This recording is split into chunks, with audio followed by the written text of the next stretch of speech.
अब बात करते हैं एक महंगाई मिनट, की। जी आपकी गाड़ी ऑटोमेटिक है? जी बिल्कुल।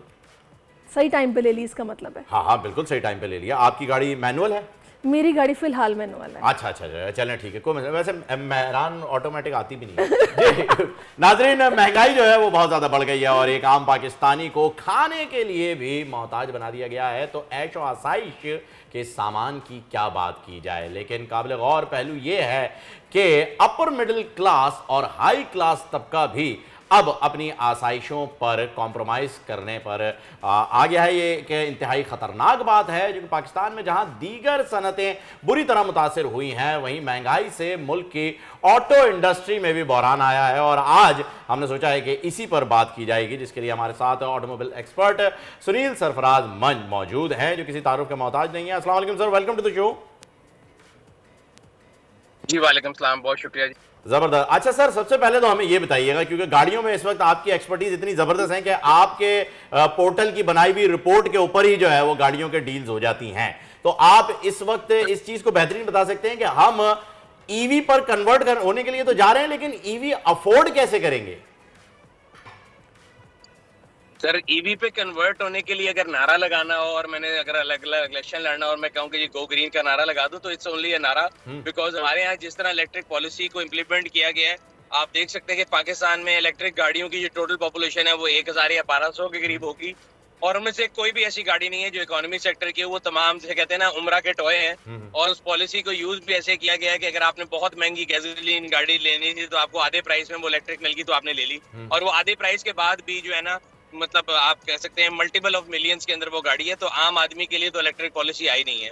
जब ये इलेक्ट्रिक पॉलिसी लाई गई थी तब भी हमने बहुत शोर और ववेला किया था कि छोटे किलोवाट आवर की जो गाड़ी है उसको रिबेट दें, बड़े वाले से ज्यादा टैक्स लें।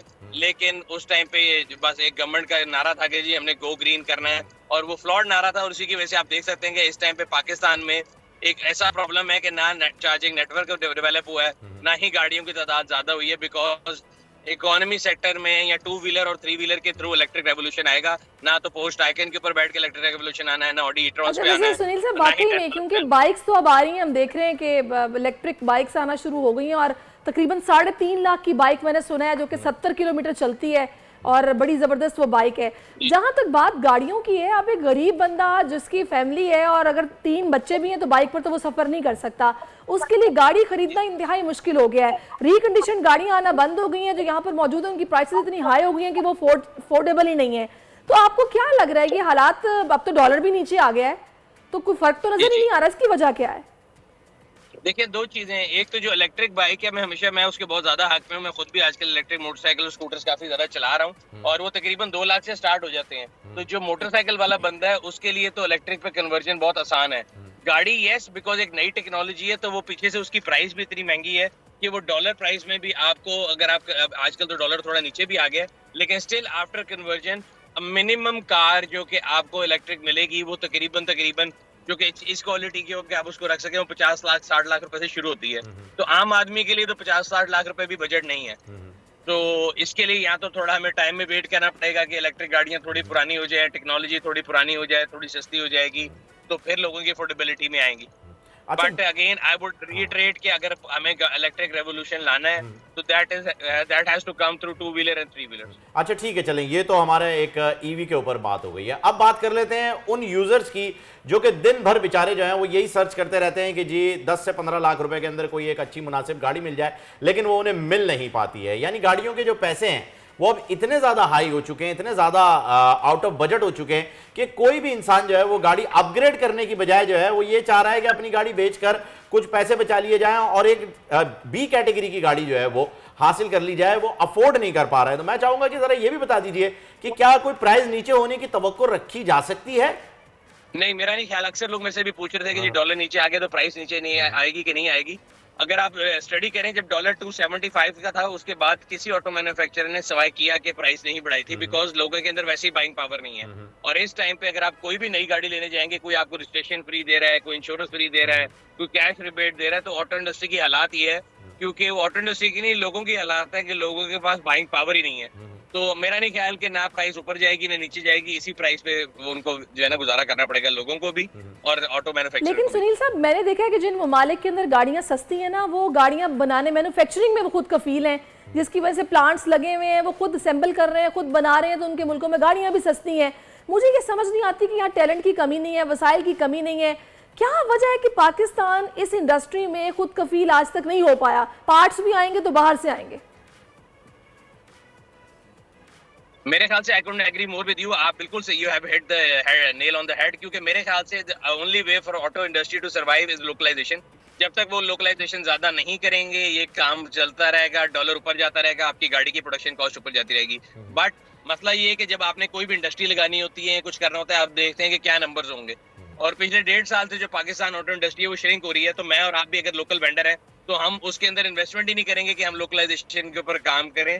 तो कंपनीज को ये सोचना पड़ेगा कि वो लोकलाइजेशन ज्यादा से ज्यादा करें। अब एग्जांपल है, गाड़ी जिस मेटल शीट से बनती है वो मेटल शीट पाकिस्तान में बनती नहीं है, तो सबसे बड़ा कंपोनेंट हमारे पास है ही नहीं, उसके लिए रॉ मटेरियल बाहर से आना है, वो डॉलर पे डिपेंडेंट है, डॉलर महंगा होता है, गाड़ी महंगी हो जाती है, लोगों की रीच से बाहर हो जाती है। तो auto industry has to decide कि उन्हें लोकलाइजेशन अगर ज्यादा करेंगे तभी सर्वाइव करेंगे, अदरवाइज तो ये मतलब डॉलर के रहमो करम पे रहेंगे। अच्छा, एक चीज़ और मैं आपसे जानना चाहूँगा, ये एक मेरा पर्सनल भी जो है वो सवाल है, क्योंकि इसकी डिटेल जो है वो अभी तक मिल नहीं पाई है। हम इंटरनेशनली ये देखते हैं कि जब कोई पुरानी गाड़ी जो है सुनील साहब खरीदो फरोख्त होती है उसकी, तो मिसाल के तौर पे अगर हम दुबई की बात करें तो आरटीओ उसमें इन्वॉल्व हो जाता है और वो एक इंस्पेक्शन करके आपको बताता है कि ये गाड़ी जो है वो आप अब रोड पे ला सकते हैं या नहीं ला सकते। आपने अपने पोर्टल के लिए तो ये इंस्पेक्शन रिपोर्ट का जो है वो सिलसिला शुरू किया, लेकिन क्या सरकारी सतह पर भी आपने कोई ऐसी बात रेज की, कोई ऐसी डिमांड की कि भाई इंस्पेक्शन होनी चाहिए, बगैर इंस्पेक्शन के आप गाड़ी कैसे ट्रांसफर कर देते हैं, और क्यों इतनी पुरानी पुरानी गाड़ियां जो हैं वो सड़कों के ऊपर चल रही हैं? सर मजे की बात यह है कि अगर आप देखेंगे तो तमाम सूबों के अंदर इंस्पेक्शन का एक उन्होंने लकूना डाला जरूर है, बट वो सिर्फ सरकारी अफसरों की जो रिश्वत सतानी है और जो एजेंट माफिया है उसके लिए। तो आज अगर आपने पंजाब में गाड़ी ट्रांसफर करानी है उसके लिए भी एक इंस्पेक्शन है, इस्लामाबाद में करानी है उसके लिए भी है, और साई सरकार के अंदर भी है, लेकिन वो सिर्फ कागजों के अंदर है और वो सिर्फ आप एक टिक लगाते हैं और उसके लिए एक अमाउंट वो ले लेते हैं। तो ये तो रिश्वत का बाजार गर्म करने के लिए उन्होंने किया हुआ है। अगर उनको इतनी रोड विजिबिलिटी और लोगों की जो है ना जिंदगियों का एहसास हो जाए तो फिर तो क्या ही बात है, इसलिए आज तक इस बारे में कोई सुनवाई हो नहीं सकी। सही। तो सुनील साहब, एक आम खरीदार को आप क्या पैगाम देंगे? मैं आम खरीदार को ये पैगाम देता हूँ कि आजकल देखें, बजाय इसके कि नई गाड़ी तो आपकी अफोर्डेबिलिटी में आनी नहीं है, और इसीलिए मैं अगर देखें, अगर if you guys follow my videos, तो मैं कोशिश ये कर रहा हूँ कि we are making lot of restoration videos, कि आप पुरानी गाड़ी लें, उसको सही कराएं और उसी को अपने अंदाजे के मुताबिक चलाएं। बिकॉज अगर आप इस ख्वाब में रहेंगे कि आम इंसान की जेब में गाड़ी आ जाए तो वो तो अफोर्डेबिलिटी में नहीं आनी। अच्छा, एक बड़ी तादाद ऐसे लोगों की भी है जो अपने पैसा फंसा के बैठे हुए हैं, जो कि गाड़ियों की सेल परचेज का काम करते हैं, जिन्होंने महंगी गाड़ियां खरीद के खड़ी तो कर ली हैं लेकिन वो उनकी बिक नहीं रही हैं, उनको आप क्या मशवरा देंगे? अब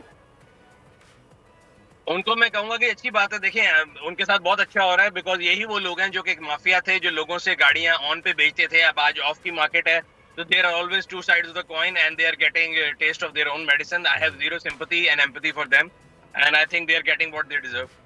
अच्छा सुनील साहब, ये आप भी माशाल्लाह इसी शोबे से जो है वो मुंसलिक हैं, तो आपकी तो इस वक्त चांदी हुई भी होगी माशाल्लाह, क्योंकि आपका भी यही कारोबार है। अब जानना ये चाहेंगे कि आपके तरफ से आपके सर ये एक बड़ी गलत फहमी है। मेरा कारोबार गाड़ियां लेना बेचना नहीं है। We are in a business of lead generation, so Park Wheels doesn't own any car, neither do Sunil. नहीं, वो इंस्पेक्शन भी आप करवा रहे हैं और आपकी एक श्योरिटी भी आती है ना भैया। आप We are lead generation medium. We are trying to help people sell their cars or buy their cars. तो उस लिहाज से मेरी चांदी कोई नहीं है, हर पेश हो जाती चांदी क्या सोना होता, बट ऐसा है नहीं। वो अक्सर हमने देखा है कि आप जब भी कोई नई गाड़ी मार्केट के अंदर कोई कंपनी लॉन्च करती है तो एक गाड़ी आप जरूर लेते हैं और वो बताते हैं, रिव्यू भी करते हैं कि जी ये गाड़ी वो तो सर मैं अपने शौक से लेता हूँ, वो तो मेरा पर्सनल शौक है गाड़ियां इकट्ठी करने का, मैं अपने पर्सनल शौक से लेता हूँ। भाई आपको देख के पूरी आवाम खरीदने निकल जाती है कि सुनील मर्जी ने ले लिया भाई, ये आओ गाड़ी लेनी है। नहीं, मैं कोशिश करता हूँ कि लोगों को गाड़ियों के एल्स और बिल्स जो भी है, क्योंकि जब तक आप पैसे खर्च करके गाड़ी नहीं लेते, आपको मुफ्त में गाड़ी आई होगी जिसका रिव्यू बना दें तो वो फेक होगा। मैं गाड़ी खरीदता हूँ, उसको आजमाता हूँ, फिर पता लगता है कि यार इतने पैसे खर्च करके मुझे उसका क्या वर्थ मिली, और फिर एक इंडिपेंडेंट रिव्यू। अच्छा, आप इस वक्त भी गाड़ी में मौजूद हैं और एक गाड़ी का रिव्यू ही कर रहे हैं, तो ये गाड़ी आपने ले ली है? सर ये इलेक्ट्रिक कार है, इकोनॉमी सेक्टर की आम के लिए आई है गाड़ी, तो मैंने कहा चले इसको भी थोड़ा सा अगर 20-25 सेकंड के अंदर इसकी कोई डिटेल बता सके तो प्लीज। सर ये एंट्री लेवल कार है, मेरा ख्याल है 4 मिलियन के अंदर कोई भी इलेक्ट्रिक गाड़ी पाकिस्तान में अवेलेबल नहीं है। हमारे एक दोस्त ने कराची में उन्होंने इंपोर्ट की थी, तो उन्होंने कहा कि जी आप इसको चलाएं और देखें, तो अभी उसको एक्सपीरियंस कर रहा हूँ, 2-3 हज़ार किलोमीटर चलाई है। अगेन अभी इसके ऊपर थोड़ा बहुत फीडबैक बना के आपको इंशाल्लाह जल्द रिव्यू देंगे। चले जी, बहुत शुक्रिया आपका सुनील साहब, आपने अपना कीमती वक्त हमें दिया और मशवरा आपकी तरफ से यही है कि जो पुरानी गाड़ी है उसी को भैया ठीक करवाओ और चलाओ। फिलहाल गाड़ी में पैसे खर्च करने की जरूरत नहीं है क्योंकि डॉलर नीचे आ गया, गाड़ियां अभी भी महंगी हैं। यानी जो पॉलिसी हमने रखी हुई है वही सही है कि जी पुरानी गाड़ी लें, सही कराए और चलाए। शोरूम कंडीशन की गाड़ी इस वक्त जो है वो हम अफोर्ड नहीं कर पाएंगे। सब कुछ महंगा हो गया फ़हीम, सब कुछ ही महंगा हो गया, सब कुछ लोग आई थिंक रिपेयरिंग वालों की चांदी है। अरे छोड़े जी, पंक्चर लगाने वाला जो हवा भर रहा होता है ना पंप के ऊपर, वो भी अब 20 रुपए नहीं लेता, कहता आप ही रखें, मैंने भर दिया हुआ, थैंक यू। सब्सक्राइब करें और बेल दबाएं ताकि कोई खबर रह न जाए।